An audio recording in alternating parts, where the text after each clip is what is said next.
talk about the NBA real quick. Kendrick Perkins saying that the Lakers offered him an assistant coaching job. All right, I'm gonna talk about that, and then also talk about the MVP race and Luka Doncic. So, started with Luka. He had a calf strain, one of those kind of like soft tissue injuries and stuff of that nature, man. So they have no timetable for him to come back, right? And people say why they was playing. Well, they was playing for seating position. You know what I'm saying? I think they might be like a game up, or they was a game up on Denver, right? And check the NBA Talk playlist out. Thumbs up the video, share the video, subscribe to the channel, subscribe button, the bell icon button, hit all notifications, increase change notifications. If you hit it and you ain't getting a notification, just unsubscribe, unhit the bell icon button, subscribe, hit the bell icon button, hit all notifications, or do a custom how you had it. Hopefully it kick in a little trick. So at the end of the day, that's fighting for position, and then he be coming into the NBA season out of shape too, bro. So all that take a toll on you, man. A lot of times some soft tissue injuries start happening when fatigue starts setting in. You know what I'm saying? You start putting strain, you're not running the right way. That's why they were teaching Zion to walk the right way and all of that. All that kind of play into to soft tissue injuries, excuse me. But like I said before, they was hot as fish grease. And can they hold it down now that he gone? I ain't sure.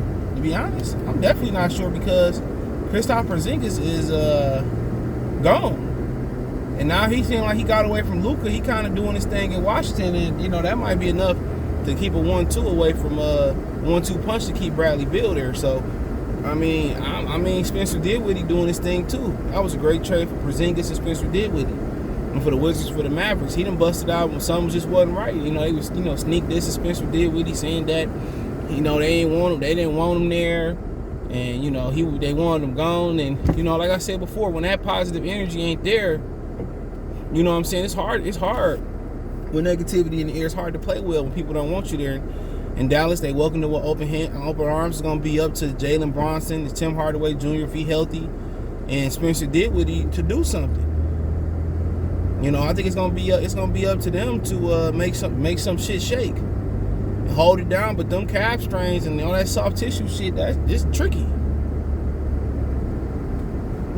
So it's real tricky, man. So it's something that they gonna have to look at, bro. But like I said before, ain't nobody real dangerous in the West. I think they was playing the 6 seed, whoever they might be playing. Denver playing Golden State, so they might end up. I think Dallas might be playing. The Jazz. So. That's winnable. That's real winnable. Small ball, take Gobert from the basket. But you got to understand, will he be ready by the second round? So they'll be playing the 1 seed in Phoenix, and they gonna need all hands on deck to beat them. And Phoenix clicking on another level, but that is what it is. So most part, MVP race, people throwing Giannis in there. Joel Embiid or Nikola Jokić, and whoever else the fourth one, DeMar DeRozan kind of slid, especially when Lonzo left the team. I just think we got to always remember it's the most valuable player. It's not the best player. You know what I'm saying? It's the most valuable player. And Joel Embiid's whole thing about being the most valuable player, his whole thing was what? Ben Simmons gone. Ben Simmons don't want to be here. That was the narrative for Joel Embiid. As long as Ben Simmons wasn't there, Joel was putting up crazy numbers, but he had the narrative. That was Joel Embiid's narrative. Ben Simmons not there. Oh, how can I do it without Ben Simmons? And how's he doing this without Ben Simmons? How are they in the thick of the East without Ben Simmons? That was his narrative. And James Harden came in there, even though he ain't played well. It looked like he fell out his prime. Now you got James Harden. Now it went from you doing everything, and Tobias Harris ain't doing nothing, and he getting all this money, and to now, what I'm saying, there's real expectations to be an NBA champion with you and James Harden, which James Harden always trash in the playoffs, and people always kind of like overlook that or hit the reset button every year. They used to do that with Peyton Manning. I used to think it was just kissing Peyton Manning ass because he was NBA royalty and shit, NFL royalty with Archie and shit like that. But it wasn't like kissing ass. That's not what it was. It was just he was a real likable person. But they do the same thing with Joel Embiid. They do the same exact thing. Kiss his ass. With James Harden, continue to kiss his ass, reset.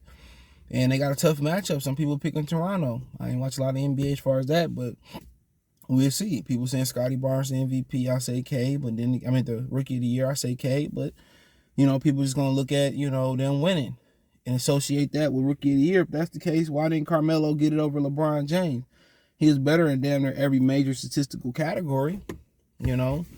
So why didn't Carmelo get it in? Carmelo team won. I think they made the playoffs. So like I said, it's just a narrative, man. And I don't even think the media should be voting on awards. That's the fuck do they know? You know what I'm saying? I don't think the media, they should do like college football playoffs and have rotational people in there that know what the hell they talking about. Former coaches, former ball players and stuff of that nature. But, because the media got just as much bias. Awards is trash, but Joel Embiid narrative went out the window, when James Harden came and Ben Simmons was gone. And you look at Nikola Jokić, you talking about most valuable player.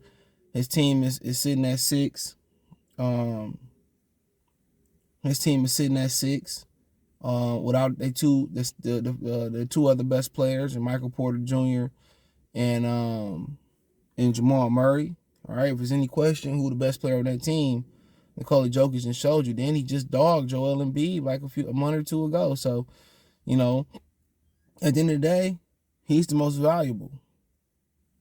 He doing it without the second and third best player on the team. How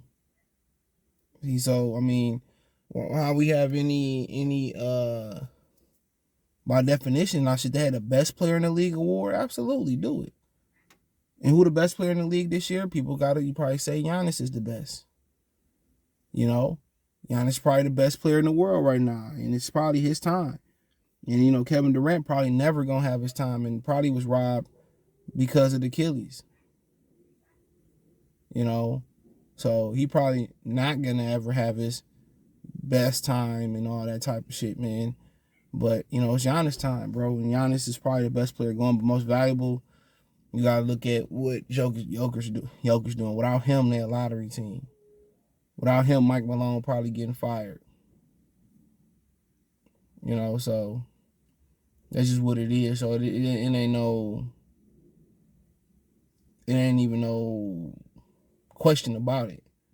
No second, no third best player on the team. You a big fella. You doing everything. You running the point. You scoring. You shooting. You being more aggressive.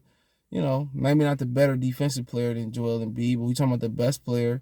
Then you probably pound attribute for the attribute. It might be Joel Embiid because he's great on the defensive end of the floor. But we're talking about most valuable. What Jokić doing, 6th best team in the West without their second and third best players. Come on.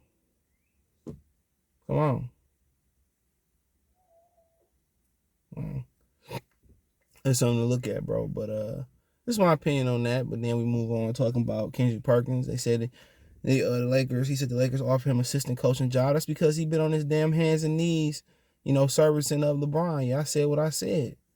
That's what happened when you kiss LeBron ass in the media. You know what I'm saying? But at the end of the day, I don't know what he got to offer as a coach. He could be a sharp mind. We got a good job at ESPN. Should keep his job at ESPN. But I don't know if his ambitions as a coach. I don't. You want to be a coach. On TV he don't even sound like he know what the fuck he talking about.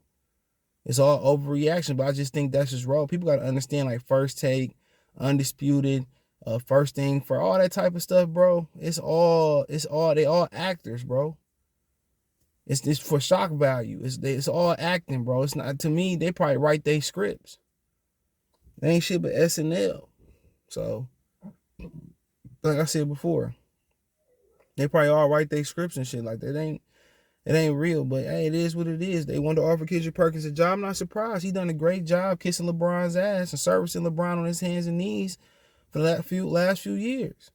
You come from a team that hated LeBron, outside of Ray Allen in Boston, to you come from an organization in Boston where you made your pesos at and you hurt your knee. You was a really good dude in the paint, And then all of a sudden you get to the media and they start kissing LeBron's ass. It seemed like it's supposed to be a requirement when you come on here. Look at, he giving Shannon Sharp damn near a run for his money. Oh, go James and LeBron. They ain't got nothing to talk about. They lost and now they not in the playoffs. And they bring in Frank Vogel and everybody know damn well Frank Vogel ain't to blame.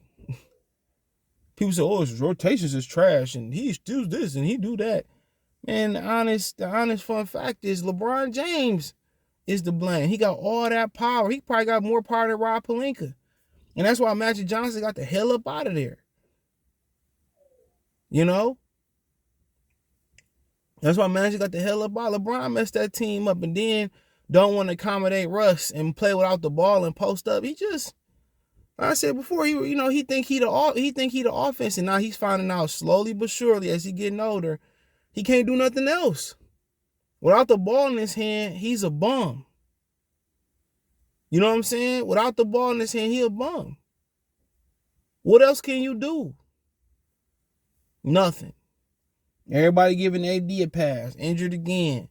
Posed a guy with LeBron and worked on his body. So, it is what it is. They like Kendrick Perkins and offered him assistant coaching job. He did a great job with his pom-poms, being a LeBroniac, on TV, tap dancing for LeBron and stuff of that nature, bro. But hey, at least he tap dancing for a brother and not the other. But hey, let me know what you girls and guys think. Check the NBA Talk playlist, thumbs up the video, share the video, subscribe to the channel. Next subscribe button is the bell icon button. Hit all notifications, increase your chance to get notifications. We go live or drop a video. Hit the Linktree link. You find me on Twitch, Twitter, Instagram, Spotify, Anchor, the whole nine. Also, you can find my financial links there, Venmo, Cash App, PayPal, which are also in the description. Cash App, $CJ Good 313, Venmo, CJ Good 313, PayPal link description. Appreciate the love and support. Let me know what you think in the comment section. Check the NBA Talk playlist out. Peace.